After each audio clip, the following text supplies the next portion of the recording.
This is David Ranson.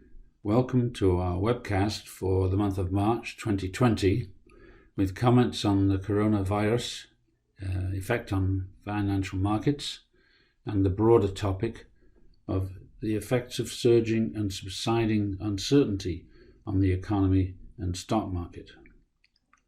Uncertainty is an inverse leading indicator of economic growth and stock market returns. It comes in different flavors. There is volatility, anxious sentiment, recognized economic risks, and from time to time, panic and fear of the unknown. All have negative consequences, obviously, but some of the economic linkages are intricate and puzzling. As the coronavirus crisis reminds us, fears felt by investors during a stock market setback are devastating. But we know from experience that they usually subside over time, even if the source of uncertainty persists. Part of the explanation is that unknown threats are more fearful than known risks. Another part is that while a new threat may stick around, the surprise it causes does not. Most of the reaction to an adverse event appears to be associated with the surprise element. One major conclusion is that the economy and markets respond much more to any disturbance if it arises unexpectedly than if it is foreseeable. Another is that an abrupt increase in uncertainty carries more surprise than the relaxation of uncertainty over time. The various aspects of uncertainty have different effects. They need to be better quantified to be understood. Two closely watched measures of uncertainty are market volatility, actual and implied. Another, not so well known, is economic policy uncertainty. Indexes to measure it were introduced some years ago by a group of Stanford University scholars. Their motivating idea was that uncertainties about the government's policies and intentions, quotes, lead businesses and individuals to delay spending and investment until this uncertainty has been resolved. They found that their uncertainty measures are inversely related to future economic performance. This is quickly evident from a simple calculation. Divide the history of US real GDP growth into years in which it was above average and years in which it was below. Exhibit 1 then shows the prior year change in two alternative metrics of economic policy uncertainty. Both of these metrics are closely related to the subsequent annual real GDP growth. The correlations are minus 0.62 for the composite index and minus 0.61 for the news-based index. They are also highly correlated with one another. But Exhibit 1 doesn't provide a basis for preferring one rather than the other. The next step is to look at the timing whereby movements in policy uncertainty anticipate the growth of the economy month by month. For the purpose of tracking the economy on a monthly basis, we use the Index of Industrial Production. The history of the Policy Uncertainty Index is divided into monthly increases and declines, and for each category, the average subsequent path of industrial production is calculated.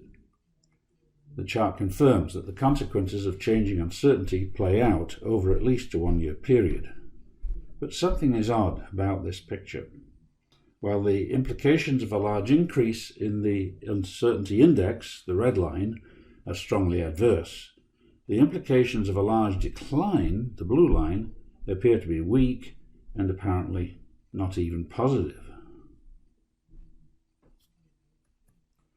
Exhibit 3 illustrates the non-linear relationship. We divide annual changes in the Economic Uncertainty Index into categories according to direction and magnitude and show the average economic result for each. The effects on the economy of increasing or declining uncertainty are obviously not symmetrical.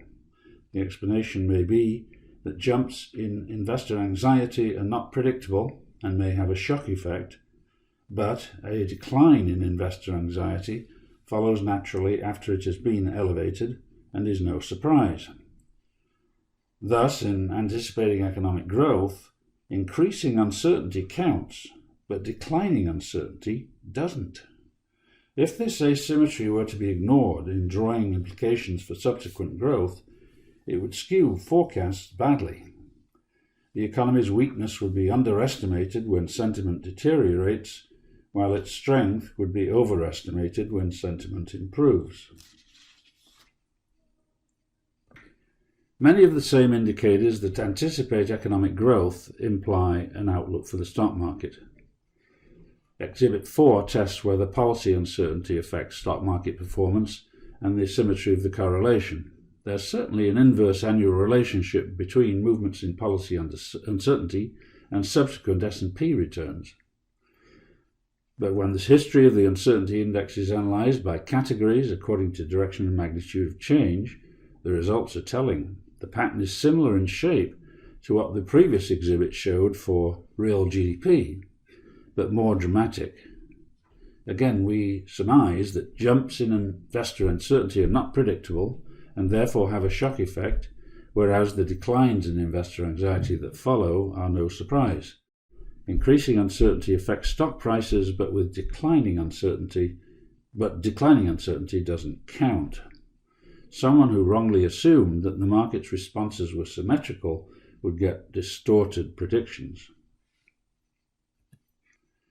Here are some investment conclusions so far. There's a need for new ways to quantify and distinguish different aspects of uncertainty, risk, and anxious sentiment. Indexes of policy uncertainty are novel and could be useful leading indicators of the economy and stock market. But the data could be misinterpreted. It would be essential to recognize that variations in policy uncertainty have highly unsymmetrical effects. A rise is bearish for both economic growth and stock market performance, but a decline has no bearing on either. Varying uncertainty is a useful clue in the problem of deriving accurate economic prognoses from market behavior.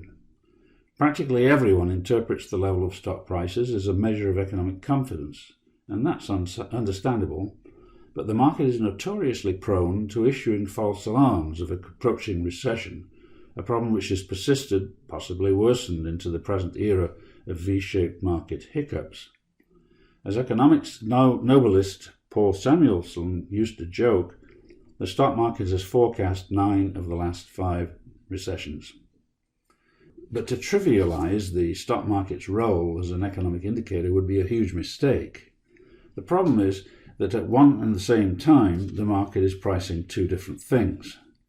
It is expressing an economic opinion, but it is also discounting fluctuations and uncertainty about its near-term future. So the underlying relationship between the stock market and the economy is obscured by outbreaks of turbulence.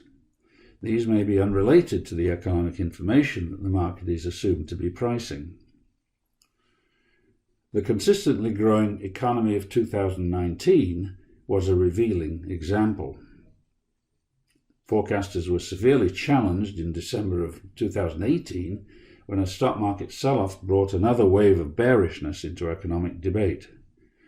The market bounced back quickly early in the new year, causing many of them to reverse themselves.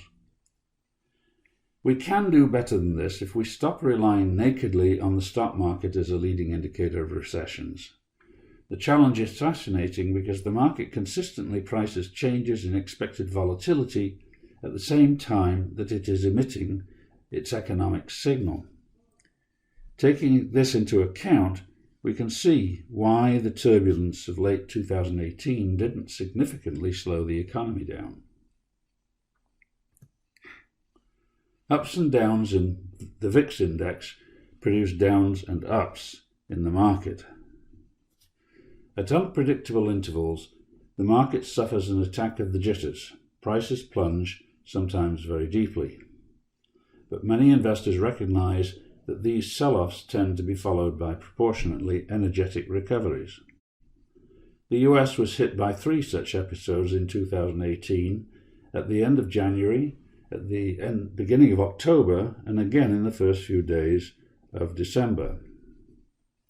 Over the past decades, HCWE reports have identified many such plunge-rebound episodes and attributed them to outbreaks of uncertainty or anxiety that do not necessarily have any implications for subsequent economic performance.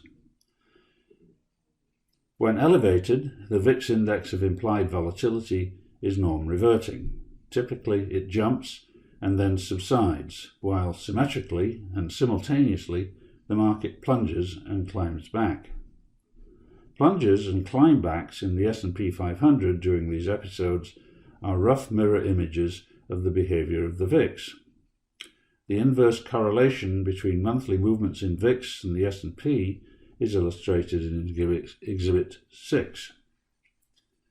The correlation between monthly movements in VIX and S&P monthly returns, minus 0.68, is pretty impressive. It means that nearly half of the observed volatility of the stock market is attributable to fluctuations in sentiment. The relationship shown is roughly contemporaneous, but least squares investigation suggests that the relationship is not perfectly simultaneous. We estimate that it takes an average of 5 days for the S&P to fully reflect what has recently happened to the VIX. The trajectory along which VIX subsides after a major eruption depends on how high its peak has been. The relationship stands out best for the most extreme peaks in the VIX, and it's harder to discern in minor incidents. To visualize a typical trajectory for episodes of the highest severity, we identified specific peak months of peak VIX in the available history of the index since 1990.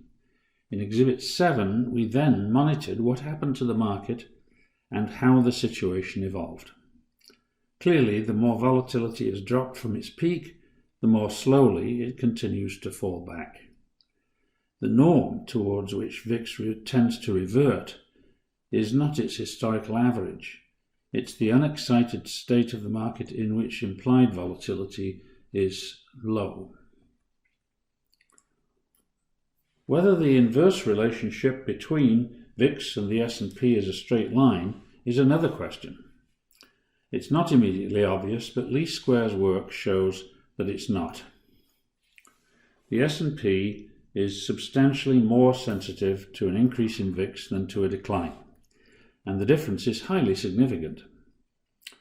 Exhibit 8 illustrates how this pair of least squares lines fits the fractile data 2 slides ago. Overall, we have here a very tight fit, and the 6 plotted points fit closely on the 2 regression lines based on 349 monthly observations since the inception of the VIX index. The obvious interpretation is that implied volatility is consistently and pretty quickly priced by the market, separately from the mechanism by which it also prices the upcoming level of an economic activity. So, having parameterized the VIX-S&P relationship, we can use it to adjust the market's observed trajectory for changing volatility risk. The result, or the residual, can then be interpreted as the market's unalloyed economic opinion. A summary of these findings about VIX appears in Exhibit 9. Much of the stock market's turbulence can be directly tied to changes in its near-term expected volatility. The market prices expected volatility continuously and consistently as it changes, and the correlation between the two is tight and significant. But movements in VIX tend to be reversed quite soon and have little or no economic consequences. So we can disentangle the market's response to temporary volatility from what it is signaling about everything else, mainly the economy. As 2019 began, many economic forecasters rediscovered to their cost that the stock market is not a simple leading indicator of economic growth. One pitfall is the tendency to be swayed by market volatility itself. Still, an increase in the VIX index is a warning of economic weakness, as notably occurred in 2008. Another of our research notes dug into the complexities of a double relationship between the economy and year-to-year movements in the market and in the VIX index. Before the coronavirus arrived on the scene, our results led to a forecast that real GDP would grow 2.5% between calendar years 2019 and 2020. The relationship between annual percentage changes in VIX and the following year's growth isn't straightforward.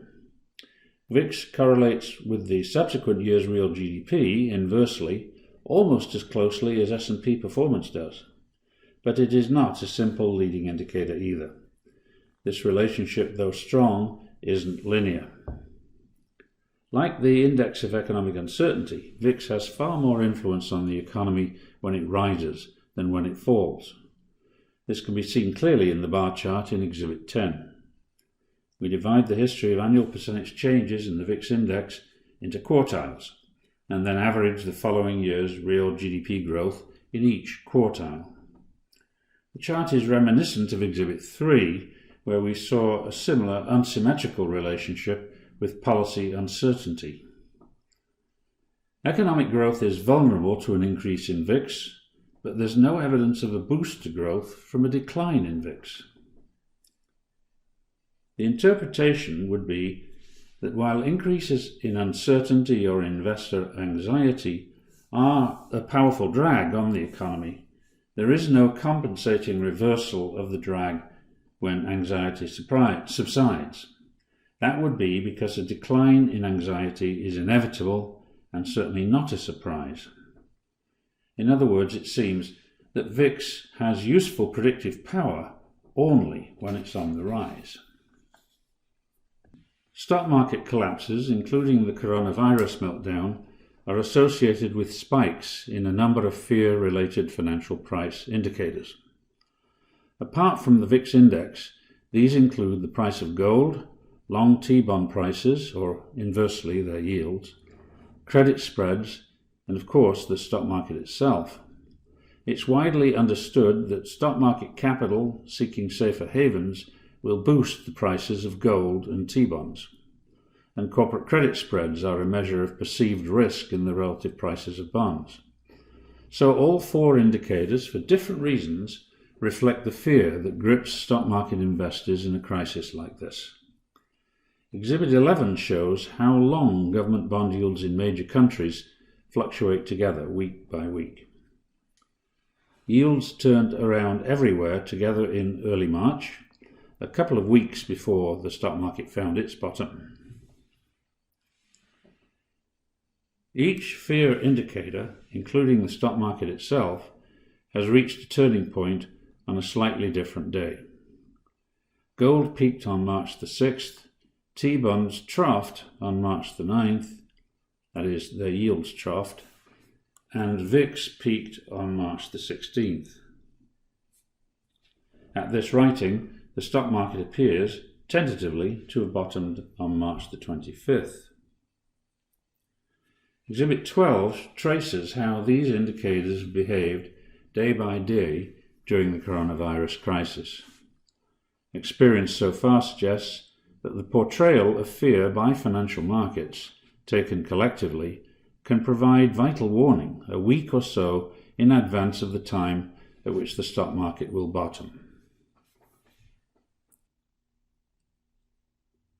I'd now like to introduce my colleague David Campbell, who oversees our operations in the UK, and he will ask some questions mainly concerning the coronavirus crisis, which I will attempt to answer. David, your most recent reports suggest that the US economy will not suffer a prolonged recession due to the COVID-19, and that markets may have plumbed the depths. But your analysis depends upon the natural workings of a capitalist economy in a free society. Surely such conditions cannot be described as prevalent in the Western world today. Not prevalent, but present. Excessive taxation and regulation are commonplace in Western economies, and many emerging economies lack basic economic freedoms. But even when not free, markets find ways of operating within the constraints they encounter. How the balance between constraint and resilience works in practice is a bit of a guess. I'd expect the US to come out on the resilience side, most other developed economies roughly in the middle, and much of the emerging world on the constrained side. As a result of European government actions, people who remain economically active can now be arrested. While the impact will ease as the viral tide ebbs, the economic losses from idling human and physical capital surely cannot all be caught up. Losses from human and physical capital being idled will not be entirely made up. Even given a free collective choice, the system might not strive for 100% make-up. What's done is done. But the 1970 General Motors strike is an iconic example. After real GDP fell at a 4% annual rate during the strike, it rebounded for another quarter at an 11% rate. This taught me that the urge for what I call reclamation can be very strong. And while Europe has gone downhill, the US economy is no more constrained by over-government than it was in 1970. The private sector is vastly larger and more sophisticated than it was then, and it could be as resilient as ever. We have been witnessing a cash crisis. Many large companies have been able to draw on lines of credit with major banks to keep their show on the road. But some enterprising smaller companies are failing for lack of cash reserves and limited access to cash. Won't this limit the recovery in the Western economies? Yes, under the too big to fail doctrine, the Fed and the banking system are tilted toward large or dull companies, as you call them, that have credit lines. US small businesses are at a competitive disadvantage, and many are expected to go bankrupt. The longer the shutdown continues, beyond, say, Trump's Easter target, the more failures there will be. Yet, this is not the destruction of the small business sector that the Trump administration fears. Alongside human tragedies, Darwinian resilience continues to operate. In some industries, it's not unusual for small business owners to fail and restart over and over again. Sometimes that involves a change of ownership, and sometimes not. In viable firms, most of the physical and human capital goes back to work after the crisis. Unemployment compensation and relatively generous bankruptcy laws in the United States diminish the pain. David, what do you see as the longer-term impact of the greater role in our lives being assumed by politicians and public officials? As happens after a war, many of the new powers acquired by the state are not given up, and legal precedents for unconstitutional actions are created.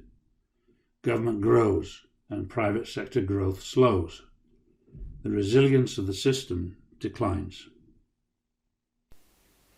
Even if we are past the very worst of equity market performance, don't you think we could yet see some listed service sector businesses fail?